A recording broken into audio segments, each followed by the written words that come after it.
குருவே துணை. எல்லா புகழும் இறைவனுக்கே. இப்ப நம்ம தொடர்ச்சியாக மண்டலங்கள் பார்த்துட்டு இருக்கிறோம். இன்னைக்கு முடி, தலைமுடி, அதுக்கு அடுத்தது நம்முடைய தோல், அதுக்கடுத்து பற்கள், நகங்கள், இது எல்லாத்த பத்தி இன்னைக்கு நம்ம பார்க்க போறோம். மண்டலங்கள்ல ஒவ்வொரு உறுப்புகள் அது என்ன வேலையை செய்யும், அதற்கு என்ன தேவை இருக்கு அப்படின்றது எல்லாமே நம்ம பார்த்தோம்.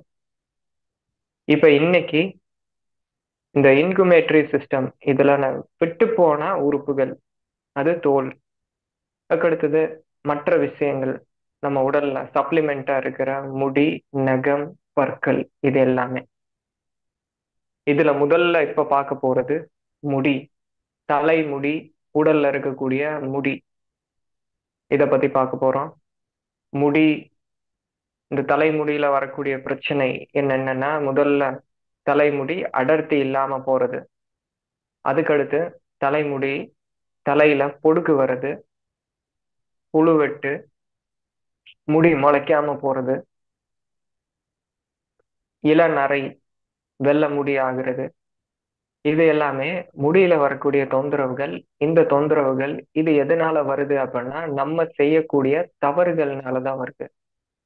அதே மாதிரி அடுத்தது தோல் அப்படின்னு பாக்குறப்ப, தோல் சம்பந்தப்பட்ட வியாதிகள். இதுக்கு காசிங் ஏஜென்ட்ஸ் 4 விஷயங்கள். ஒண்ணு, விஷ ஜந்துக்கள் ஏதாவது இருந்ததுன்னா அது மூலமாக தோலில் நமக்கு காமிக்கக்கூடிய சிம்டம்ஸ் ஒண்ணு. ரெண்டாவது, ரத்தம் கெட்டு போறனால தோல்ல பாதிக்கக்கூடிய விஷயங்கள். மூணாவது, நுண்ணுயிரிகள்னால, கிருமிகள்னால வரக்கூடிய விஷயங்கள். நான்காவது, தோலுக்குனே ஒரு சில வியாதிகள் உண்டு. தோல்லையே உற்பத்தி ஆகக்கூடிய வியாதிகள், உடல் உஷ்ணத்தினால வரக்கூடிய பாதிப்புகள், வெளியே நம்ம கிளைமேட்டினால வரக்கூடிய தொந்தரவுகள், இது எல்லாமே 4வதா வரும். இதுவும் நம்ம செய்யற தவறுகள்னால வருது. நம்ம உடலை நம்ம புரிஞ்சுக்காம இருக்கிறனாலதான் வருது. அப்ப அந்த சிஸ்டங்கள்ல உடலுக்கு என்னென்ன தேவை இருக்கு, இது எப்படி உடல் நம்மளுக்கு காட்டும், இதை சரி செய்யறப்ப உடல் எப்படி தன்னைத்தானே சரி செய்து கொள்ளும் அப்படின்றது எல்லாமே நம்ம கொடுத்தோம். தொடர்ச்சியா இந்த சிஸ்டங்கள் பத்தி நம்ம பேச பேச நிறைய ஃபீட்பேக் நிறைய பேர் எனக்கு கொடுக்குறீங்க. மகிழ்ச்சி. எப்பவுமே உடலை பத்தி இந்த விஷயங்கள் நம்ம எல்லாருக்குமே தெரிஞ்சுட்டா பாதி மருத்துவமனைகள் தேவை இருக்காது. எமர்ஜென்சி கண்டிஷன்ல பெரிய பெரிய வியாதிகளுக்கு மட்டுமே தேவையாக இருக்கும். அப்ப இந்த நாலேஜ் அப்படின்றது எல்லாருக்குமே போய் சேரணும். இப்ப முதல்ல முடி அப்படின்னு பாக்குறப்ப, இந்த முடி அப்படின்றது என்ன ஃபங்க்ஷன் பண்ணுது அப்படின்னா, இது தலையை பாதுகாக்கக்கூடிய ஃபங்க்ஷன் ஒண்ணாவது. அதுக்கடுத்து நம்முடைய சிஸ்டம், ட்ரெடிஷ்னல் சிஸ்டம் என்ன ஃபங்க்ஷன் இது செய்யுதுன்னு சொல்லுதுன்னா, நம்ம பிராண சக்தியை உறிஞ்சு நம்ம உடலுக்கு கொடுக்கக்கூடிய வேலையை இந்த முடி செய்யுது. பிரபஞ்ச சக்தியை முடி வழியாக உள்ள உறிஞ்சு உடலுக்கு கொடுக்கும். இது ஒரு ஆண்டனா மாதிரி, மீடியம் மாதிரி செயல்படுது அப்படின்றாங்க. அதே மாதிரி இந்த முடி நமக்கு வளர்ச்சி அடைய அடைய ஒரு கட்டத்துக்கு மேல முடியுடைய வளர்ச்சி மெதுவாயிரும். முடி அதிகமாக ஆக ஆக, இப்ப கம்மியா முடி இருக்குன்னா வேகமா வளரும். இன்னும் கொஞ்சம் முடி நீளம் அதிகரிக்க அதிகரிக்க முடி வளரக்கூடிய வேகம் கம்மியாகும். ஏன் கம்மியாகுது? முடியுடைய ஃபங்க்ஷனே வந்து ப்ரொடெக்ட் பண்றதுன்னு பார்த்தோமா, பாதுகாக்கிறதுக்கு தேவையான ஃபங்க்ஷன் அது பூர்த்தி செஞ்ச உடனே இனிமேட்டு மெதுவா growth ஆனா போதும் அப்படின்ட்டு மெதுவா தான் ஆகும். ஒரு கட்டத்துக்கு மேல ரொம்ப ஸ்லோவா தான் நடக்கும். அப்ப இந்த முடிக்கு செலவு செய்யக்கூடிய சக்தி நம்ம உடல்லயே இருந்துக்கும். இது மாதிரி சின்ன சின்ன விஷயங்கள், இது ரொம்ப மைன்யூட்டா நடக்கக்கூடியது. ஆனா இது ஆன்மீக பயிற்சியில இருக்கிறவங்க, உடலுக்குடைய தேவைகள் கம்மி பண்ணிட்டே இருக்கிறவங்க, கம்மியான அளவு உணவு, கம்மியான அளவு உடலுக்குரிய பயிற்சி, இதெல்லாமே கொடுத்துட்டு இருக்கிறப்ப இந்த சேஞ்சஸும் உடல்ல அவங்களுக்கு தெரியும், புரியும். அப்ப இது ஹெல்ப் பண்ணுது. முதல்ல இந்த 4 விஷயங்கள் பார்க்கிறதுக்கு முன்னாடி பெரிய கான்செப்ட், நம்ம உடல் அப்படின்றது மைக்ரோ காசம், இந்த பிரபஞ்சம் அப்படின்றது மேக்ரோகாசம். இதுக்கு உதாரணம், நம்ம பிரபஞ்சத்துக்கு என்னென்ன நம்ம செய்யறோமோ அது எல்லாமே நம்ம உடலுக்குள்ள நடக்கும். நம்ம வெளியே ஒரு கெமிக்கலை ஊத்தி வெளியே ஏதோ ஒரு நஷ்டத்தை ஏற்படுத்தினா உள்ளுக்குள்ள அந்த கெமிக்கல் கண்டிப்பாக உள்ள போகும். உள்ளுக்குள்ள ஏதோ ஒரு செல்களை அது பாதிக்கும். இதுதான் இயற்கையுடைய விதி. இதை டீப்பா எப்படி நம்ம தெரிஞ்சுக்கிறதுனா, மருத்துவங்கள் இப்ப நிறைய இருக்கு. இப்ப நம்ம பாத அழுத்த சிகிச்சை தினசரி செய்யறோம். கால்ல பாதத்துல இந்த உறுப்பு இங்க இருக்கு, கண்கள் இங்க இருக்கு அப்படின்றது செய்யறோம். அந்த இடத்துல அழுத்தும் போது அது சார்ந்த வியாதி குணமாகுது. கிட்னிகள் எல்லாமே பாத அழுத்த சிகிச்சையில, பாத கூச சிகிச்சையில ரொம்ப ஈஸியாவே வெளியே வருது. வலி இருக்கிறப்ப, இப்போ வயித்துல வலி இருக்கிறப்ப, காலில் அதுக்கு இணையான இடத்துல நம்ம அழுத்தம் கொடுக்குறப்ப, அதுக்கு சிகிச்சை செய்யறப்ப உடலுக்குள்ள இருக்கிற வலி சரியாகுது. இதே மாதிரி கைகள்லயே இருக்கு. கைகள்ல இருக்கிறது சூஜோக் அப்படின்ட்டு தெரப்பி. கையில கட்டை விரல்ல கண்கள் இருக்கிற இடம், மூக்கு இருக்கிற இடம், அந்த இடத்துல சிகிச்சை செய்யறப்ப இது சரியாகும். அக்குபஞ்சர்ல ஸ்கேல்ப் அக்குபஞ்சர் இருக்கு, ஒய்என்எஸ்சி இருக்கு. இது எல்லாமே மனிதனுடைய உடலை சுருக்கி எந்த இடத்துல அழுத்தணுமோ அந்த இடத்தில் சிகிச்சை செய்யும் போது ஒட்டுமொத்த உடல்லையும் மாற்றம் ஏற்படும். அப்ப இந்த சின்ன இடம் இந்த பெரிய உடலை பாதிக்கிற மாதிரி இந்த பெரிய பிரபஞ்சத்துக்கு நம்ம என்ன செய்யறோமோ அது திரும்ப ரிட்டர்னா நம்ம உடலுக்கு செய்யும். நம்மளுடைய உடல் ஆரோக்கியமா இருக்கணும்னா இந்த பிரபஞ்சத்துக்கு, இயற்கைக்கு, பூமிக்கு எந்த அளவுக்கு நல்லது நம்ம செஞ்சுக்கிட்டே இருக்கிறோமோ அந்த அளவுக்கு உடல் தன்னைத்தானே கண்டிப்பாக பலமடையும். இந்த பிரபஞ்சத்துக்கு, இந்த இயற்கைக்கு செய்யறது எப்படி நமக்கே ரிட்டர்ன் வருது அப்படின்னா, இப்ப நம்ம இயற்கைய பாதிக்கக்கூடிய அனைத்து விஷயங்கள் உடலையும் பாதிக்கும். இப்போ பிளாஸ்டிக் இருக்கு. ஒரு பிளாஸ்டிக் கவர் நம்ம மண்ணில் போடுறோம். அது தண்ணீர் உள்ள போகாம இயற்கையை பாதிக்குது. அங்க செடி கொடிகள் முளைக்காம போகுது. அங்க மிருகங்களுக்கு தேவையான உணவு கிடைக்காம போகுது. அதே இயற்கையை பாதிக்கக்கூடிய விஷயம் நம்ம உடலுக்கு இந்த பிளாஸ்டிக்கு பெரிய பிளாஸ்டிக்கா கிடையாது, நானோ பார்ட்டிகிள்ஸா உள்ள போகும். இந்த நானோ பார்ட்டிகிள்ஸ்ல பிஸ்பீனால் ஏ அப்படின்ற பொருள் இருக்கு. அதுதான் இதோடைய ஆக்டிவ் இன்கிரீடியன்ட். அது உள்ளுக்குள்ள போறப்ப எப்படி பிளாஸ்டிக் கீழே விழுந்த இடத்துல உயிர் முளைக்க மாட்டேங்குதோ அதனால பாதிப்புகள் வருதோ அதே போல இந்த பிஸ்பீனால் ஏ நம்ம உள்ளுக்குள்ள எவ்வளவு தூரம் போகுதோ அவ்வளவு தூரம் மனிதனுக்கு குழந்தை பிறக்காது. அப்ப இன்னைக்கு குழந்தை இல்லாம நிறைய பேர் இருக்கிறாங்க. இன்னும் போக போக அதிகமாயிட்டு தான் இருக்கு. அதிகமாகிறதுக்கு காரணம் பிளாஸ்டிக்கு நம்ம அதிகமா பயன்படுத்துறோம். பிஸ்பீனால் ஏ அப்படின்றது என்னென்ன வேலைகள் செய்யும் அப்படின்றத பாருங்க, ஆராய்ச்சி செய்யுங்க. பிளாஸ்டிக்கை எந்த அளவுக்கு கம்மி பண்றோமோ அந்த அளவுக்கு நம்மளுடைய உடல் ஆரோக்கியம் அடைஞ்சுக்கிட்டே இருக்கும். அதுக்கடுத்து பாத்தீங்க அப்படின்னா ஒரு மண் இருக்கு. அந்த மண்ணுல பேஸ்டால பல்லு விளக்கி கீழே துப்புறோம். துப்புன இடத்துல புல்லு முளைக்காது, செடி முளைக்காது. அதே இடத்துல துப்பிட்டே இருங்க, எந்த உயிரும் இருக்காது. அங்க இருக்கிற நல்ல நுண்ணுயிர்கள் செத்து போயிடும். அங்க முளைக்கூடிய செடி எல்லாமே செத்து போயிடும். அந்த மண்ணுடைய தன்மையே மாறி போயிடும். அப்ப இதே பேஸ்டை நம்ம உள்ளுக்குள்ள பயன்படுத்துறப்ப வாயில இருக்கக்கூடிய நல்ல நுண்ணுயிர்கள் செத்து போயிடும். வாயில நீங்க என்னதான் நல்ல உணவுகள் போட்டு அதை நல்லா கடிச்சு கூழ் மாதிரி அரைச்சு முழுங்கினாலும் நல்ல நுண்ணுயிர்கள் இல்லாத காரணத்தினால முழு சத்துக்கள் உடலுக்கு கிடைக்காது. அப்ப இதுக்கு இயற்கையில என்ன மாற்று இருக்குதோ அதை பயன்படுத்தணும். அதுக்கடுத்து இன்னும் டீப்பா பாக்குறப்ப நம்ம முன்னாடி இயற்கை விவசாயம் பண்ணிட்டு இருந்தோம். செயற்கை எதுவுமே கிடையாது. நமக்கு என்ன தேவையோ அதை நம்ம உற்பத்தி செஞ்சு நம்ம அதை உட்கொண்டுட்டு இருந்தோம், ஆரோக்கியமா இருந்தோம். ஏதோ ஒரு காரணத்தினால நம்ம இப்ப ஒரு கோழி அந்த அதை நம்ம உணவா எடுத்துக்க ஆரம்பிக்கிறப்ப நம்ம பிரபஞ்சம் இதுடைய மைக்ரோ தான் நம்ம அப்படின்னு பார்த்தோமா அந்த கோழியை எடுக்கிறோம். முன்னாடி காலத்துல எல்லாமே அது விவசாயத்துல நிலத்துல இருக்கும். நான் அங்க ஒரு கூடாரம் மாதிரி அமைச்சு வச்சிருப்பாங்க. இரவு ஆயிட்டா மரத்துல ஏறுறதுக்கு பழக்கி விட்டுருவாங்க. இல்ல அந்த கூடாரத்துல போறதுக்கு பழக்கி விட்டாங்கன்னா அதுவே அந்த நேரத்துக்கு உள்ள போயிடும். இது இயற்கை விவசாயத்துல நார்மலா எல்லாருமே பண்றது. அப்ப இதுல அதுக்கு அடுத்து மாற்றம் அடைஞ்சு சின்ன அளவுல அதிகமான உற்பத்தி செய்ய ஆரம்பிச்சாங்க. அதிகமாக கோழிகள், சேவல் எல்லாமே ஒரு சின்ன இடத்துல அடைஞ்சு போட்டாங்க. வளர்க்க ஆரம்பிச்சாங்க அப்படியே. அது லைஃப் ஸ்டைல்ல பாதி நேரத்துக்கும் மேல அப்படியே அடைஞ்சுதான் இருக்கும். நகர கூட இடம் இருக்காது. சுதந்திரமா வயல் முழுக்க, ரோடு முழுக்க, வீதி முழுக்க போயிட்டு இருந்தத சின்ன இடத்துல அடைக்க ஆரம்பிச்சாங்க. அதுக்கு அடுத்து என்ன ஆச்சு அப்படின்னா, நம்ம பிரபஞ்சமும் அத பார்த்துட்டு இருக்கோம். அதுக்கு அடுத்து நம்முடைய லைஃப் டைம்ல பாதி லைஃப் டைம் நம்மளையுமே இது மாரி அடைச்சு போட்டுரும். ஸ்கூல்ல உட்கார்ந்திருப்போம். ஒரே இடத்துல தான் உட்கார்ந்திருப்போம். அசையவே மாட்டோம். ஆபீஸ் ஒர்க்கு ஒரே சீட்டு தான். அசையவே முடியாது. உணவு எல்லாமே பார்த்தா நம்ம கரெக்ட்டா குடுக்குறோம் இல்லையா? அப்ப உணவு நமக்கு கரெக்ட்டா வந்துருது. அப்ப அந்த கோழிகளுக்கு, சேவல்களுக்கு நம்ம உற்பத்தி பண்ற இந்த விலங்குகளுக்கு எல்லாமே ஊசி போடுறாங்க. மாசம் ஒரு வாட்டி, வருஷம் ஒரு வாட்டி அது மாதிரி. இப்ப அதே போல ஆஸ்பத்திரி போய் ஆன்டிபயாட்டிக், இப்ப இந்த வேக்சின், அந்த வேக்சின் வருஷம் ஒரு வாட்டி போடணும். 2 வருஷம் ஒரு வாட்டி போடணும். பூஸ்டர் போடணும். அப்படின்றது எல்லாமே வர ஆரம்பிச்சது. அதுக்கடுத்து இன்னும் டீப்பா பார்க்கிறப்ப, இன்னுமே இதுல எதுக்கு ஆண், பெண் நம்மளே வந்து உற்பத்தி பண்ணிடலாம் அப்படின்ட்டு 2மே இல்லாம பிராய்லர் கோழியா உற்பத்தி பண்ணாங்க. இப்ப பொறக்கக்கூடிய குழந்தைகள்ல நெறைய தவறுகள் நடக்குது. அப்ப இது எல்லாமே இந்த ஜெனரேஷன்ல தான் ரொம்ப அதிகமா இருக்கு. அப்ப இது ஒரு உதாரணம். அதே மாதிரி நம்முடைய லைஃப் ஸ்பேன் ரொம்ப அதிகமா இருந்தது.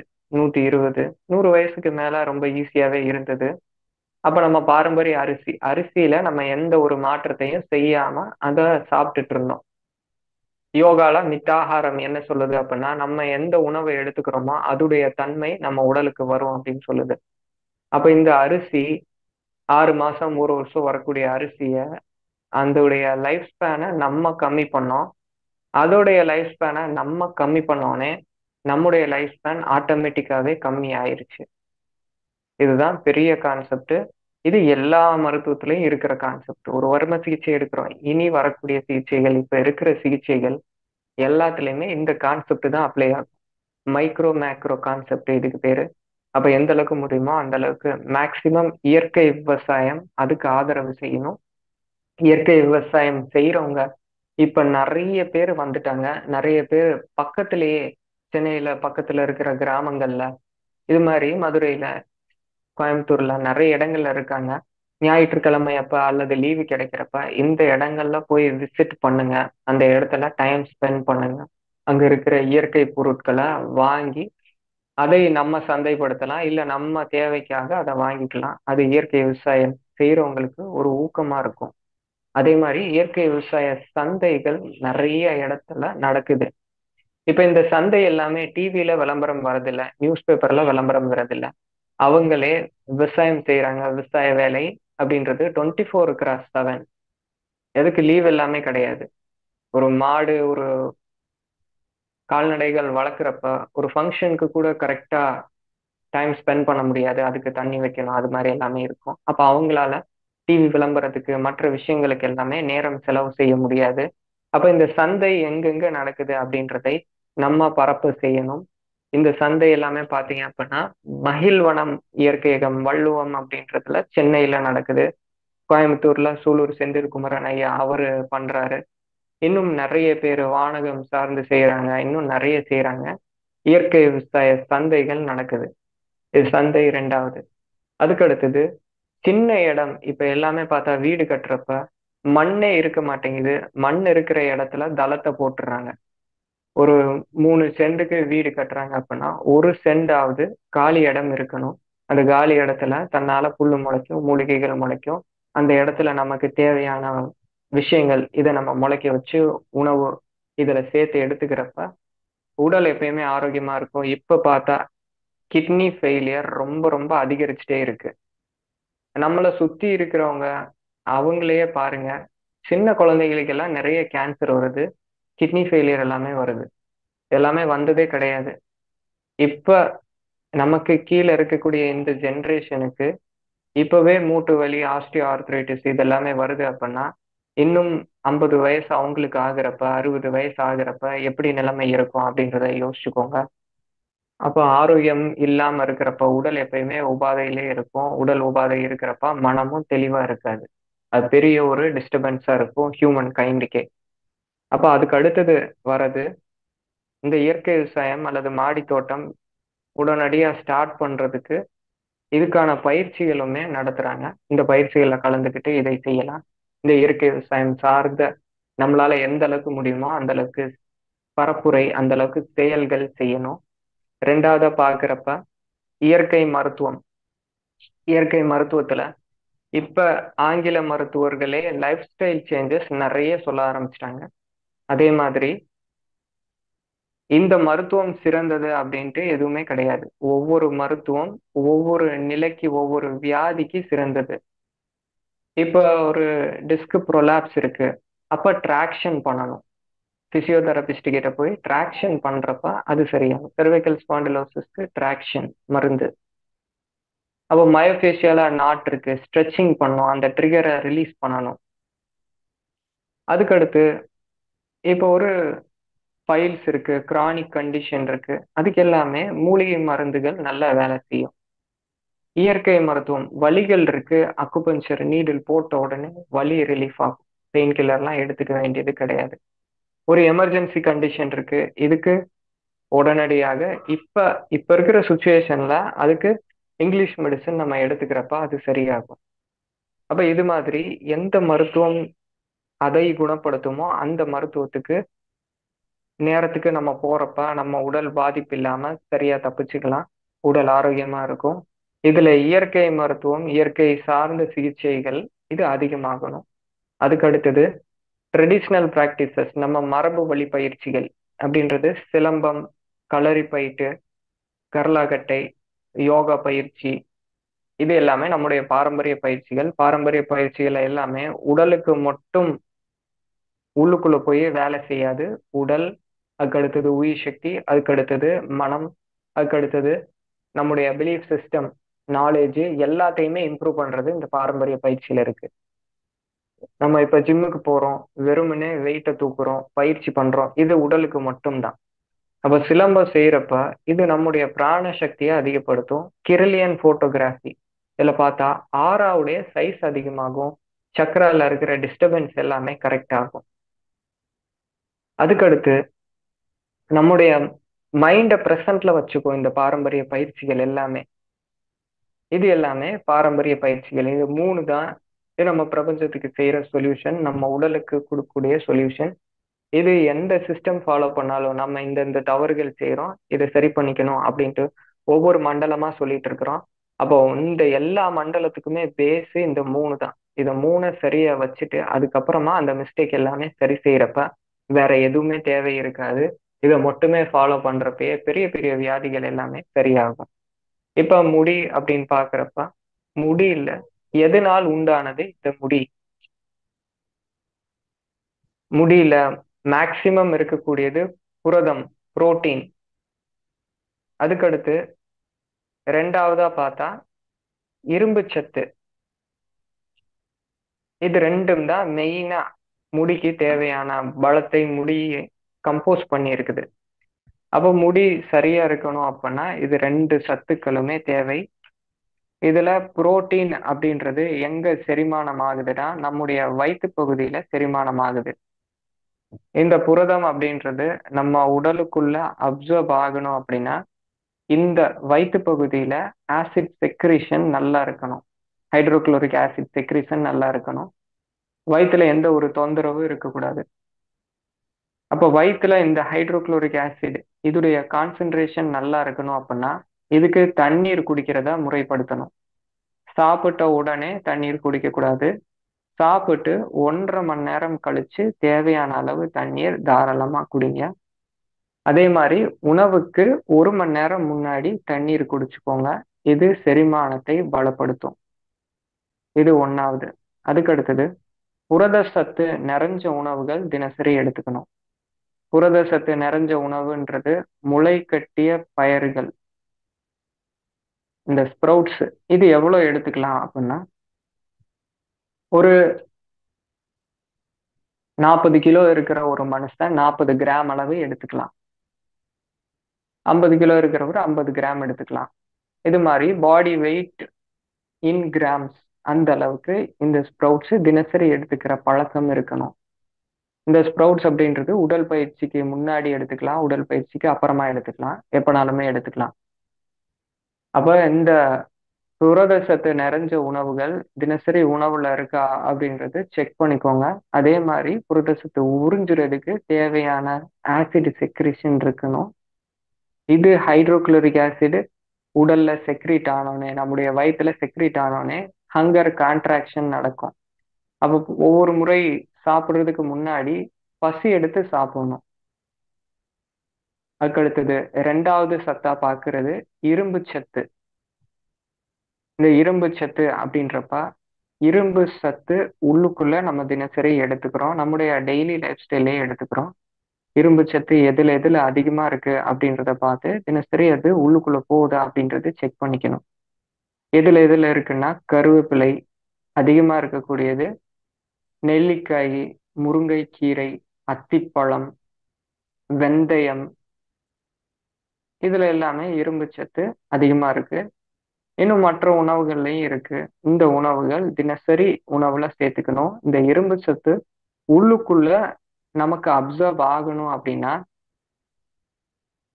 விட்டமின் சி சத்துடைய துணை இருக்கணும். எப்படி விட்டமின் டி இது இருந்தா தான் கால்சியம் உடல்ல நல்லா அப்சர்வ் ஆகுமோ, அதே மாதிரி விட்டமின் சி சத்து இருந்தா தான் இரும்பு சத்து அப்சர்வ் ஆகும். அப்போ விட்டமின் சி சத்து எங்க இருக்கு? சிட்ரஸ் வகை பழங்கள்ல இருக்கு. இப்ப நம்ம சுக்காகாரம் ஔஷதம் அப்படின்ற பேர்ல லைஃப் ஸ்டைல் டிஸார்டர்ஸ் எல்லாமே எந்தெந்த வியாதி சர்ஜரி தான் பண்ணணும், வாழ்க்கை முழுக்க மருந்து எடுக்கணும்னு சொல்றாங்களோ எல்லாத்தையுமே லைஃப் ஸ்டைல் சேஞ்சஸ் அப்புறம் டயட் மூலமாக சரி பண்றோம். அப்படி நம்ம கன்சல்ட் பண்றப்ப அவங்களுடைய லைஃப் ஸ்டைல் கேட்கிறப்ப மேக்சிமம் மக்களுடைய லைஃப் ஸ்டைல்ல ரைஸ் வீட் இதுதான் மாறி மாறி 3 வேளையுமே இருக்கு. பழங்கள் யாருமே எடுக்கிறதே கிடையாது. டெஃபிஷியன்சினால தான் வியாதி. அந்த டெஃபிஷியன்சியை சரி பண்றப்ப அந்த வியாதி இருக்கவே இருக்காது உடல்ல. அப்போ விட்டமின் சி சத்து இல்ல. நீங்க என்னதான் தலைக்கு நல்ல எண்ணெய்கள் போட்டாலும், மூலிகை எண்ணெய்கள் போட்டாலும் விட்டமின் சி உள்ளுக்குள்ள கிடைக்காம, இரும்பு சத்தை உள்ளுக்குள்ள கிடைக்காம இளநரை வரதான் செய்யும். முடிக்கு தேவையான சத்துக்கள் கிடைக்காது. அப்ப விட்டமின் சி எதுல இருக்குன்னா, புளிப்பு சுவை உடைய பழங்கள்ல இருக்கு. என்னென்ன? ஆரஞ்சு, சாத்துக்குடி, அன்னாச்சி, கருப்பு திராட்சை, வெளிநாடுகள்ல பார்த்தா கிவி, பிளம்ஸ் இது எல்லாமே புளிப்பு சுவை உடைய பழங்கள். இதுல எல்லாத்துலயுமே விட்டமின் சி சத்து உண்டு.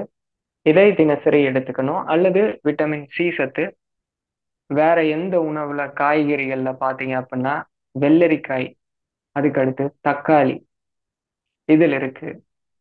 இந்த விட்டமின் சி சத்து நிறைஞ்ச உணவு தினசரி உணவுல சேர்த்துக்கணும். இந்த இரண்டும் சேர்த்து எடுத்துக்கணும். இரண்டும் சேர்த்து எடுக்கக்கூடிய காம்பினேஷன் நம்முடைய பாரம்பரிய உணவுலயே இருக்கு. இப்ப ஒரு பருப்பு சாதம் வைக்கிறாங்க, அதுக்கு கீரை, முருங்கை கீரை வைக்கிறாங்க. இதுல எல்லாமே அடைஞ்சிருக்கு. விட்டமின் சியும் இருக்கு, முடிக்கு தேவையான புரதமும் இருக்கு, எல்லாமே இருக்கு. அதே மாதிரி இப்போ ஒரு செம்பருத்தி தேநீர், செம்பருத்தியில இரும்பு சத்து உண்டு. செம்பருத்தி தேநீர் செஞ்சுட்டு அதுல எலுமிச்சம்பழ சாறு புழிஞ்சு விட்டு அதை எடுத்துக்கிறப்ப இரும்பு சத்தும் உள்ள போகும், விட்டமின் சியும் உள்ளுக்குள்ள போகும். அப்ப இந்த 2 சத்துக்கள் இரண்டாவதாக நம்ம சொல்றோம். 3வது செலீனியம் அப்படின்ற சத்து. இந்த சத்துக்கள் உள்ள எடுத்துக்கிறது முக்கியம் கிடையாது. உள்ள எடுத்து உள்ளுக்குள்ள இது அப்சர்வ் ஆகணும், அதுதான் முக்கியம். இந்த செலினியம் சத்து எல்லாமே எதுல அதிகமா இருக்கு அப்படின்னா நட்ஸ்ல தான் அதிகமா இருக்கு. நட்ஸ், ஊற வச்ச வித்துக்கள், முந்திரி, ஊற வச்ச பாதாம், வேர்க்கடலை, பிஸ்தா, வால்நட்டு இது எல்லாமே நட்ஸு. சீட்ஸ், 2வது சீட்ஸ்னா பூசணி விதை, வெள்ளரி விதை, தர்பூசணி விதைகள் இதுல எல்லாத்துலயுமே இந்த செலினியம் சத்து இருக்கு. உணவுல 9 கேட்டகரி இருக்கு. இந்த 9 கேட்டகரியும் நம்ம உணவுல எடுத்துக்கணும். 9 கேட்டகரி என்னென்ன? பழங்கள் 1, பழங்கள் தினசரி உணவுல சேர்த்துக்கணும். இந்த 9 கேட்டகரியும் உடலுக்குள்ள தினசரி போனா எந்த ஒரு டெஃபிஷியன்சி இருக்காது. மேக்சிமம் உடலுக்கு தேவையான அனைத்தும் இதுல கிடைக்கும். ரெண்டாவது காய்கறிகள். காய்கறிகள் எந்த அளவுக்கு கம்மியா ஹீட் பண்றோமோ, குக் பண்றோமோ அந்த அளவுக்கு நல்லது. அதுக்கு அடுத்தது 3வது இலைகள். இலைகள்னா கருவேப்பிலை, கொத்தமல்லி இது மாதிரியான இலைகள் சாலட்ல எடுத்துக்கலாம், சாறா எடுத்துக்கலாம். இல்லைன்னா கீரைகள், தினசரி கீரை உணவில் சேர்த்துக்கணும். அதுதான் நம்முடைய மரபு.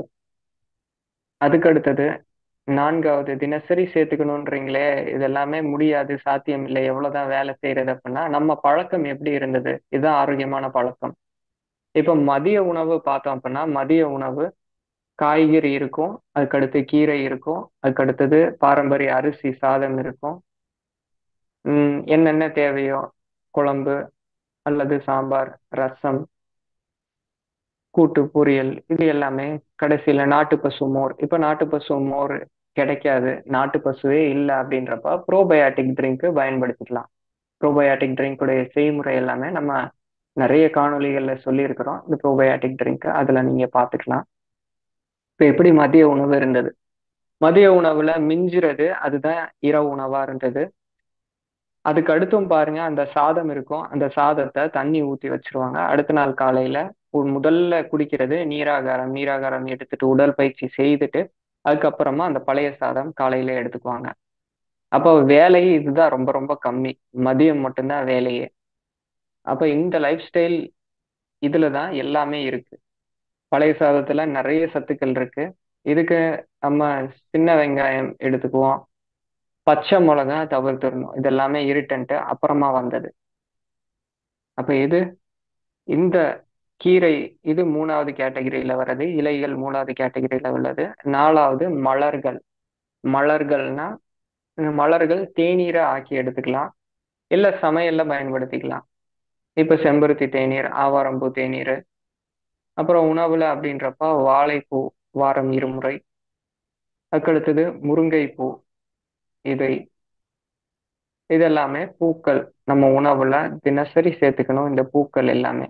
அதுக்கு அடுத்தது 4வது இந்த நட்ஸ். 5வது சீட்ஸ். இதுவும் நம்முடைய உடல் எடை டிவைடட் பை 2. உடல் எடை எவ்வளவு இருக்குதோ, இப்ப 40 அப்படின்னா 20 கிராம் டு 40 கிராம் வரைக்கும் நட்ஸ் எடுத்துக்கணும், ஊற வச்சு அதுக்கு அடுத்த நாள் எடுத்துக்கணும். அதுக்கு அடுத்தது சிறுதானியம். சிறுதானியம் அதுக்கு அடுத்து வரக்கூடியது பாரம்பரிய அரிசி. பாரம்பரிய அரிசி அரிசி உணவு தினசரி எடுத்துக்கிறோம். அதை பாரம்பரிய அரிசியா மாத்துனா அது வேலை முடிஞ்சது. பாரம்பரிய அரிசி அப்படின்றப்ப ரொம்ப யோசிக்க வேண்டியது கிடையாது, அது சாப்பிட முடியாது, ரொம்ப ஹார்டா இருக்கும் அப்படின்றது எல்லாமே கிடையாது. இப்ப எடுத்துக்கிற இந்த பொன்னிரகமோ வேற என்ன அரிசியா இருந்தாலும், எவ்வளவு சாஃப்டா இருந்தாலும், அதே மாதிரி அதுக்கு இணையா இருக்கிற வெள்ளை ரக அரிசிகள் இருக்கு. பார்க்கிறதுக்கு ஒரே மாதிரி இருக்கும், சுவை அதை விட அதிகமாவே இருக்கும், அதோட சாஃப்டாவே இருக்கும். என்ன அப்படின்னா தன்மை மட்டும் மாறும். உடல் ஆரோக்கியத்தை பாரம்பரிய அரிசி இன்க்ரீஸ் பண்ணும், இது கம்மி பண்ணும். அப்போ அப்படி கிளைசிமிக் இண்டெக்ஸ், ஆல்கலினிட்டி, சத்துக்கள் எல்லாமே பார்த்தா அந்த பாரம்பரிய அரிசிகளுக்கு தான் பெனிஃபிட் அதிகம். என்னென்ன வெள்ளை ரக அரிசிகள் இருக்கு? தூய மல்லி. அதுக்கு அடுத்தது கருடன் சம்பா. அதுக்கு அடுத்தது சீரக சம்பா. அதுக்கு அடுத்தது தங்கச்சம்பா. இப்படி வெள்ளை ரக அரிசிகள் நிறைய இருக்கு. இதுல ஏதாவது ஒண்ணு மாத்திக்கலாம். தினசரி 3 வேளை உணவுல ஒரு வேளை உணவாவது சிறுதானிய உணவா இருக்கணும். சிறுதானியத்துல சாதம். இப்ப சாமையில சாதம் அல்லது சாமை பொங்கல் அல்லது சாமை கஞ்சி அல்லது சாமையில புளிச்ச கஞ்சி, இது அம்பலி மாதிரி. அதுக்கு அடுத்தது அதுலயே இட்லி தோசை அப்படி எதுனாலும் சேர்த்துக்கலாம். சாதத்தோடையோ இல்ல இட்லி மாவுல அதுலயே அரிசி மாவு போடுறப்ப, அரிசி போடுறப்ப இந்த சிறுதானியத்தை சேர்த்து போட்டுக்கலாம். அது மாதிரி பயன்படுத்திக்கணும். இந்த 8 வகை. 9வது உணவுல தான் அசைவ உணவும் வருது. இந்த 8 கேட்டகரி உடலுடைய ஆரோக்கியத்தை பெருக்கக்கூடிய உணவுகள். இந்த 9வது எல்லாத்துக்குமே செட் ஆகாது. இந்த 8 வகையான உணவுகள் தினசரி உணவுல சேர்த்துக்கணும். அப்ப இது பொதுவா நம்ம சொல்றோம். இப்ப செலினியம் இதுல நம்ம இருந்துட்டு இருந்தோம். இப்ப இந்த செலினியம் முடிக்கு தேவையான ஆற்றலை கொடுக்குது. முடி நல்லா வளரணும் அப்படின்னா செலினியம் சத்து இருக்கணும். செலினியம் சத்து நிறைஞ்சது நட்ஸ். அப்ப நட்ஸ் தினசரி எடுத்துக்கணும். நட்ஸ் தினசரி எடுத்துக்கிட்டாலும் உங்களுக்கு செலினியம் கிடைக்காது. ஏன் கிடைக்காது அப்படின்னா, நம்முடைய குடல், இந்த குடல்ல இந்த குடல் பார்த்தா நம்மளோட ஹைட்டோ இணையா இல்ல ஹைட்டை விட அதிகமாவே இருக்கும் இந்த குடலை நீட்டிச்சு பாக்குறப்ப. அப்ப அவ்வளோ நீளமா இருக்கிற குடல் ஒரே ஒரு பகுதியில கசங்கி கசங்கி இருக்கும். அதுல உள்ள உணவு தான் அப்படியே வெளியேறிட்டே இருந்து பெருங்குடலுக்கு போகும். அப்படி இருக்கிற இந்த குடல்ல நம்ம குடிக்கிற தண்ணியில இல்ல சாப்பிடுற உணவுல இருக்கக்கூடிய பிளாஸ்டிக் நானோ பார்ட்டிகிள்ஸ் அங்கங்க போய் ஒட்டிக்கும். இது எல்லாமே ரொம்ப ரொம்ப சின்னதா இருக்கிறது. இந்த ஒட்டுன இடங்கள்ல எல்லாமே தண்ணீர், இதெல்லாமே ஹைட்ரோபோபிக், தண்ணீரை எதிர்க்கக்கூடிய தன்மை. ஒரு சோப்பு சின்ன துண்டு எடுத்துக்கோங்க, ஃப்ளோர்ல தண்ணியை தடவிருங்க. இந்த சோப்பு துண்டை கீழே போட்டா இந்த சோப்பு துண்டை சுத்திலுமே பாருங்க தண்ணீரை எதிர்த்து இருக்கும், பக்கத்துல காஞ்ச மாதிரி இருக்கும். அப்ப அதே போல இந்த பிளாஸ்டிக் நானோ பார்ட்டிகிள்ஸும் பக்கத்துல தண்ணீர் இருக்காது. அப்ப இந்த இடங்கள்ல எல்லாமே இந்த செலினியம் சத்து அப்சர்வ் ஆகாது. செலினியம் நம்ம எடுத்துக்கிறதே ரொம்ப ரொம்ப கம்மியான அளவு. இதுலயும் இந்த பிளாஸ்டிக் நானோ பார்ட்டிகிள்ஸ் அதுக்கு எதிராக வேலை செஞ்சு எதிரியாக இருந்து உள்ளுக்குள்ள போகாம தடுத்துரும். அப்ப இந்த பிளாஸ்டிக்கை கம்மி பண்ணணும். அதுக்கு இருக்கிறதுல பிளாஸ்டிக் எதுல ரொம்ப அதிகமா நம்ம உடலுக்குள்ள போகுதுன்னா தண்ணீர் வழியா தான் போகுது. அப்ப இந்த தண்ணீர் இது சரியா இருக்கணும். தண்ணீர்ல பிளாஸ்டிக் நானோ பார்ட்டிகிள்ஸ் இருக்கக்கூடாது. நீங்க என்னதான் பிளாஸ்டிக் வாட்டர் பாட்டில் பயன்படுத்தாம பேம்பு வாட்டர் பாட்டில் பயன்படுத்தினாலும், மண் வாட்டர் பாட்டில் பயன்படுத்தினாலும், காப்பர் பயன்படுத்த வேணாம் வாட்டர் பாட்டிலுக்காக. ஏன்னா முழுசா அதை கழுவ முடியாது. இல்ல நீங்க கண்ணாடி வாட்டர் பாட்டில் பயன்படுத்தினாலும் எந்த ஒரு பயன் பெருசா கிடையாது. ஏன்னா அதுக்கு முன்னாடியே அந்த தண்ணியில பிளாஸ்டிக் நானோ பார்ட்டிகிள்ஸ் இருக்கு. அப்ப இதுக்கு என்ன செய்யணும் அப்படின்னா, தண்ணீர்ல காப்பர் பிளேட்டை போட்டு வச்சு அதுக்கப்புறம் எடுத்து அந்த தண்ணீர் பயன்படுத்தணும். இதுக்கு முழுமையான மெத்தட் இருக்கு. இதுக்கு பேரு ஸ்ட்ரக்சர்டு வாட்டர் மேக்கிங். நம்முடைய யூடியூப் சேனல் கியூர் வயா நேச்சர் கேர், CUREVIANATURE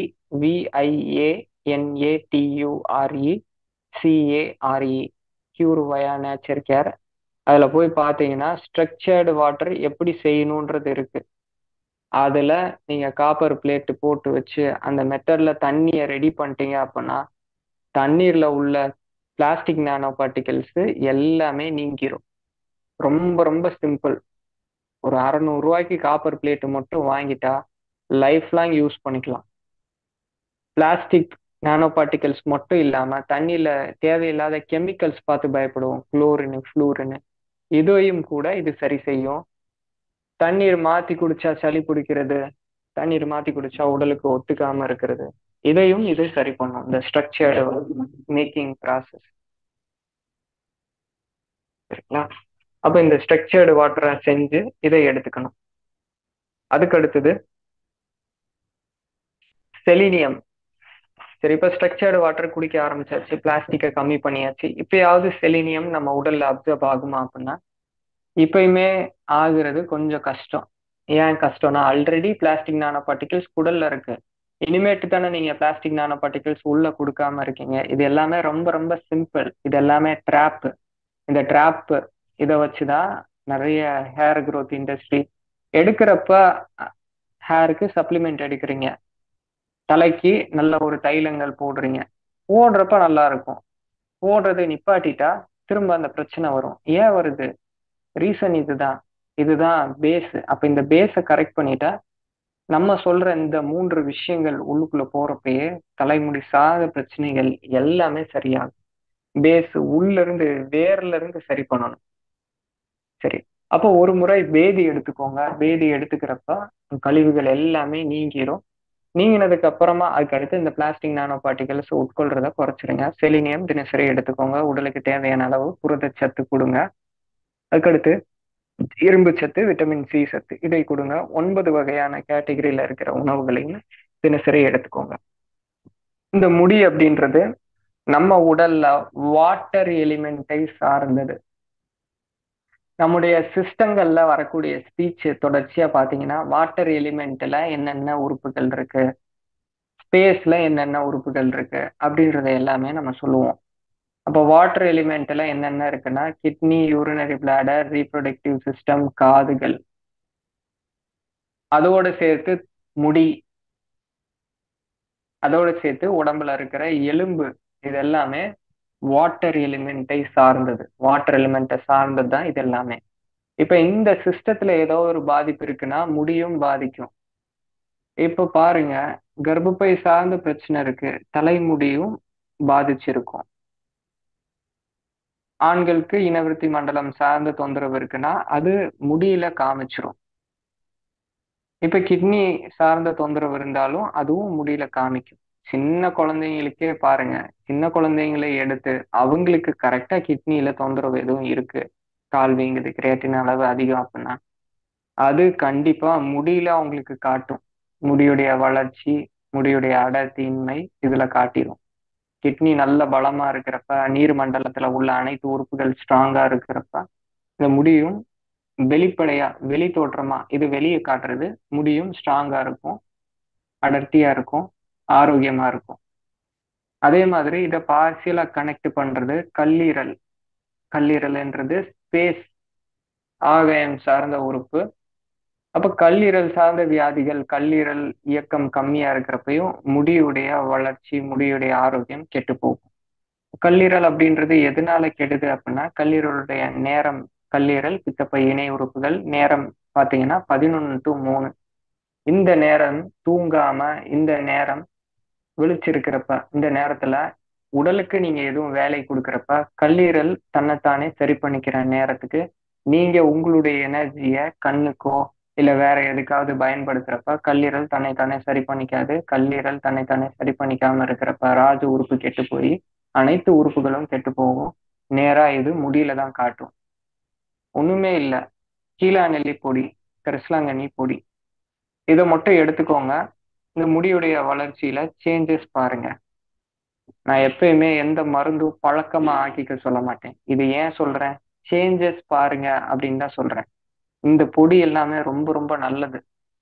இருந்தாலும் நம்ம ரெகுலரா எடுக்க வேணாம். சப்ளிமெண்டா அந்த ட்ராப்ல மாட்டிக்க கூடாது. இது எடுத்தா தான் சரியாகும் அப்படின்றதுல மாட்டிக்க கூடாது.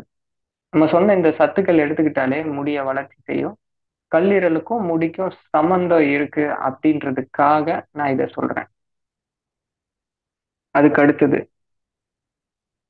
வெயில், விட்டமின் டி தலைமுடிக்கு மிக மிக அத்தியாவசியமானது. அப்ப விட்டமின் டி கம்மி ஆகுறப்ப, இல்லாம போறப்ப வழுக்கை ஆயிரும். முடி முளைக்காம போகும். ஆண்கள் இருந்தாலும் சரி, பெண்கள் இருந்தாலும் சரி. வெயில்ல எவ்வளவு நேரம் நிக்கிறீங்க அப்படின்னா, வெயில்லயே போறதில்ல. ஹவுஸ் ஒய்ஃபா இல்ல ஆபீஸ்ல போறவங்களும் வெயில்ல எக்ஸ்போஸ் ஆகுறதே இல்ல. டைரக்ட் சன்லைட்ல படணும். அப்பதான் முடி தேவையான சத்துக்கள் நமக்கு கிடைக்கும். அதுக்கடுத்து முடிக்கு எதிரியா இருக்கிறது கல்லீரல். இதற்கும் எதிரி வாட்டர் எலிமெண்ட். வாட்டருக்கு என்ன எதிரி? தண்ணீருக்கு என்ன எதிரி? நெருப்பு தான் எதிரி, ஹீட் தான் எதிரி. உடலுடைய சூடு அதிகமாகிறப்ப நீர்மண்டலம் பாதிக்கும். நீர்மண்டலத்துல தான் முடி வருது. அப்ப அதை அது பாதிக்கும். உடல் சூடு ஏன் அதிகமாகுது? கல்லீரல் அதுதான் உடல் டெம்பரேச்சரையுமே மெயின்டைன் பண்ணக்கூடிய வேலையை செய்யுது. அப்ப அதையே ஹீட் ஆக்கி விட்டுறப்ப உடல் முழுக்க ஹீட் ஆகும். ஹீட் ஆகுறப்ப அது தலைமுடியை பாதிக்கும். இன்னொன்னு, மேலுக்கு மட்டும் ஊத்தி குளிப்பாங்க. ஷோல்டர்ல இருந்து முகம், தலைய விட்டுருவாங்க. அப்படி இருக்கிறப்ப மத்த இடங்கள் எல்லாமே குளிர்ச்சி அடையும். நம்முடைய ஸ்கேல்ப் தலைப்பகுதி குளிரச் செய்யாது, குளிராது. அப்ப அப்படி இருக்கிறப்ப தலையில மட்டும் ஹீட் அதிகமாவே இருக்கும். இது முடி வளர்ச்சியை பாதிக்கும். முடி சம்பந்தமான ஆரோக்கிய விஷயங்களை பாதிக்கிறதோட சேர்த்து எண்ணங்கள் அதிகமா வரும், கன்ஃபியூஷன் வரும், ஆங்ஸைட்டி வரும், மனம் நிம்மதியா இருக்காது. இதுவும் சேர்த்து வரும். அப்ப ஹீட் அப்படின்றது 3வது விஷயம். இப்ப ஹீட்ல வேற என்னென்ன விஷயங்கள்னால ஹீட் ஆகுதோ அந்த ஹீட்டை எல்லாமே கம்மி பண்ணணும். வாரம் 2 முறை எண்ணெய் தேய்ச்சி குளிக்கணும். ஆண்கள் புதனும் சனி, பெண்கள் செவ்வாய் அல்லது வெள்ளி, இந்த 2 நாட்கள்ல எண்ணெய் தேய்ச்சி குளிக்கிற பழக்கம் அது ஹீட் எல்லாத்தையுமே கம்மி பண்ணிடும். எண்ணெய் தேய்ச்சி குளிங்க. தூக்கமே வர மாட்டேங்குது, அதனாலதான் இரவு விழிச்சிருக்கேன்னு சொல்லுவாங்க. எண்ணெய் தேய்ச்சி குளிக்கிறப்ப தூக்கம் நல்லா வரும். பகல்ல தூங்கக்கூடாது. எண்ணெய் குளியலுக்கு விதிமுறைகள் ஃபாலோ பண்ணணும். அது என்னென்ன விதிமுறைகள் எல்லாத்தையுமே நம்ம இந்த கியூர் வயா நேச்சர் கேர் அதுல சேனல்ல போய் பார்த்தீங்கன்னா அதுல இருக்கும். அதில் நீங்க பார்த்துக்கலாம். Probiotic drink. இந்த ப்ரோபயாட்டிக் ட்ரிங்க் இது நுண்ணுயிர்கள், குடல்ல உள்ள நுண்ணுயிர்கள் இதுதான் அனைத்து சத்துக்களையுமே நம்ம எல்லா இடத்துலையுமே கொண்டு போகும். ப்ரோபயாட்டிக் ட்ரிங்க் நம்ம ஏற்கனவே சொன்னது போல நிறைய வீடியோஸ்ல சொல்லியிருக்கிறோம். மெத்தடு ஃபுல்லாவே சொல்லியிருக்கிறோம். அதுல போய் அந்த ப்ரோபயாட்டிக் ட்ரிங்க் செஞ்சு அந்த ப்ரோபயாட்டிக் ட்ரிங்க் எடுக்க ஆரம்பிங்க. இந்த இன்குமேட்டரி சிஸ்டம், ஸ்கின், நெயில், முடி, பற்கள் நாளையுமே ஒட்டுமொத்தமா பாதுகாக்கிற வேலைய, ஒட்டுமொத்தமா ஆரோக்கியத்தை மேம்படுத்துற வேலை இந்த ப்ரோபயாட்டிக் ட்ரிங்க் செய்யும். முடிக்கு தினசரி தலை சீவிரப்ப பிளாஸ்டிக் சீப்பு பயன்படுத்தக்கூடாது. மர சீப்பு தான் பயன்படுத்தணும். மர சீப்பு மட்டும் மாத்தி பயன்படுத்துறப்ப ஹேர் ஃபால் கம்மியாகும், டேண்ட்ரஃப் கம்மியாகும், முடி வளர்ச்சி அதிகமா இருக்கும். இந்த மர சீப்பு கோம்பிங் மெத்தட் இருக்கு. கோம்பிங் ஏன் பண்றோம்னா ஸ்கேல்ப்ல ரத்த ஓட்டத்தை அதிகப்படுத்துறதுக்காக பண்றோம். ஒண்ணு, கோம்பிங் பண்றது தலைமுடி சீவுறது ஹேர் ஸ்டைலுக்கு கிடையாது, ஸ்கேல்ப்ல ரத்த ஓட்டத்தை அதிகரிக்கிறதுக்கு. ரெண்டாவது, அங்க இருக்கிற அழுக்குகள் அதை நீக்கிறதுக்கு, அங்க இருக்கிற ஸ்கின் போர்ஸை ஓபன் பண்றதுக்கு. ஏன் ஸ்கின் போர்ஸை ஓபன் பண்றோம்? ஓபன் பண்ணிட்டு அதுக்கப்புறமா என்ன நம்ம போடுறப்ப அது நல்லா உள்ள இறங்கி வேலை செய்யும். அப்ப டெய்லி காலையில குளிச்சுட்டு எண்ணெய் போடுறதுக்கு முன்னாடி உடன் கோம்பிங் மர சீப்பால நல்லா அழுத்தி சீவணும். கோம்பிங் எதனால பண்றோம் அப்படின்னு தெரியாதனால ஹேர் ஸ்டைலுக்குன்றப்ப மேலாப்புல அப்படியே சீவிக்கிறாங்க. உடன் கோம்பிங் தலைமுடிய அழுத்தி சீவுறப்பதான் தலையில எவ்வளவு ஹீட் இருக்கு, எவ்வளவு பாதிப்படைஞ்சிருக்குன்றதே தெரியும். அழுத்தி சீவவே முடியல, இந்த மர சீப்பை டச் பண்ணவே முடியல. தலைய தொட்டு பாருங்க. தொட்டு பார்க்கறப்ப ஆச்சரியமா சொல்லுவாங்க, இது வரைக்கும் கவனிச்சதே இல்லை. ஏன்னா எல்லாமே வேலை வேலைன்னு இருக்காங்க. தலைமுடிய இப்ப உரையிலேயே தொட்டு பாருங்க, ஸ்கேல்ப் ஃபுல்லா டச் பண்ணி பாருங்க, கொப்பள கொப்பளமா இருக்கும் ஒரு சிலருக்கு. இப்பெல்லாம் நிறைய பேத்துக்கு இருக்கு, ஷேப்பாவே இருக்காது. அப்ப அது எல்லாமே ஹீட்டு. எண்ணெய் தேய்ச்சி குளிக்கிறப்ப அது சரியாகும். மரசீப்பால தினசரி இதை பயன்படுத்திட்டே இருக்கணும். உடலும் எப்படி இருக்குன்றது தெரியும். அப்ப எப்படி நம்ம சொன்னோம், பிளாஸ்டிக் நம்ம வெளியே பயன்படுத்தினா இயற்கைக்கு நம்ம பிளாஸ்டிக்கை கொடுத்தா அது நம்ம உடலை பாதிக்கிற மாதிரி மரசீப்பு பயன்படுத்த ஆரம்பிச்சோடனே அது நம்ம முடி வளர்ச்சியை அதிகப்படுத்தும், முடி சார்ந்த தொந்தரவுகளை சரி பண்ணும். தலைக்கு சீயக்காய் பொடி தான் பயன்படுத்தணும்.